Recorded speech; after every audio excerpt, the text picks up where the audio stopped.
I used to use the terminal like that for years, but turns out it already knew what I wanted. So instead of retyping commands that you have already used all the way and wasting seconds of time, you can just search the history and just run it that way using Control+R. So say for example, you want to see your command history, type history. Instead of endlessly scrolling through 355 commands to see what you typed, you can just do, if you're looking for something specific, history, pipe, grep, let's say Docker. I guess I haven't done anything with Docker. I thought I did. Grep. Let's just do ifconfig then, because I know I've done that. And as you can see, it shows all of the lines where ifconfig has been used in my command history. Apparently, I haven't used Docker recently.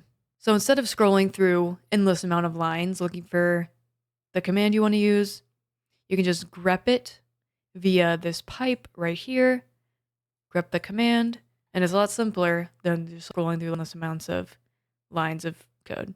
Just like I didn't realize I was using the terminal wrong for years, a lot of environments don't realize they're exposed until something actually breaks. That's why I'm partnering with ThreatLocker for today's video. ThreatLocker is a zero-trust endpoint protection platform.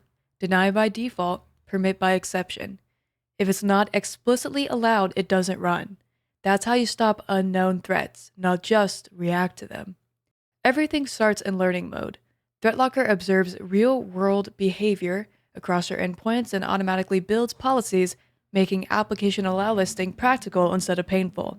Once locked in, only trusted applications can execute, and that includes scripts, installers, and living off-the-land tools attackers rely on. Then there's ring fencing. Even trusted apps are restricted to exactly what they're allowed to do. Exploits get contained before they weaponize. Add network control, a centrally managed host-based firewall with granular policy-driven access.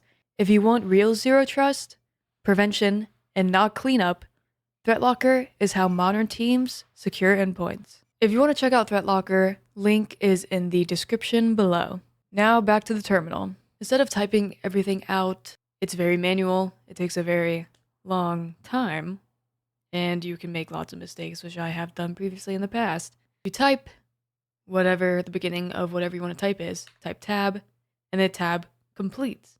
If we do a W, hit tab, it completes. If you do an H, hit tab, it completes. So instead of manually typing everything out, you can just do tab, enter, and then it auto-completes it for you. The terminal already knows every directory on your system. You just have to type a letter, hit tab, and then you are good to go. So instead of typing a command every time, such as ifconfig, which if you're doing like pen testing or whatever, you need to type ifconfig a lot. So instead of having to do ifconfig every time you want to see an IP, you can do Control+R, ifconfig, and then tab complete, it auto does the command. Even if you type IFC, it pulls it up. You can also do Control+R for tab complete if a letter is in something. This is when I was cloning a tool to use. You can also do that and then run it, and then it'll clone it again. Whatever command you use with like letters in it, it'll run. Let's say you forget the sudo in apt update. You run it, denied. If you want to rerun the command without typing out apt update again, you can do sudo exclamation point. And then it'll run sudo apt update, and then it runs. So if you forget sudo, like I do a lot, you don't have to retype the whole command. You can just type sudo exclamation point, and then it'll print out the last command you used for you. And that saves me time literally every single day.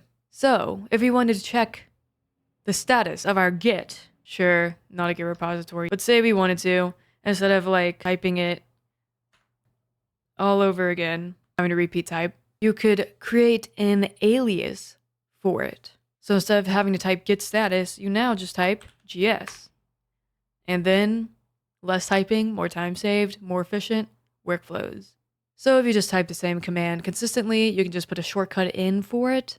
Another one, we have ps-aux. And as you can see, you have to scroll through a shit ton of lines of processes. So if you wanted to look for a specific process, You could do psaux grep, and then let's do Firefox here. And it prints out every process aspect of Firefox that is currently running. So instead of scrolling through hundreds of lines, you can grep, print out exactly what you're looking for, and you actually stop reading output, you actually start to shape your output. So hopefully you guys found some of those commands useful, some shortcuts, so you don't have to like waste time typing out everything, because I have definitely made the same mistake before. But now I just use shortcuts for everything, which makes your workflows way more efficient. Anyways, hope you guys got something out of that. Make sure to like, subscribe, punch all the buttons in the face, and I'll see you in the next video.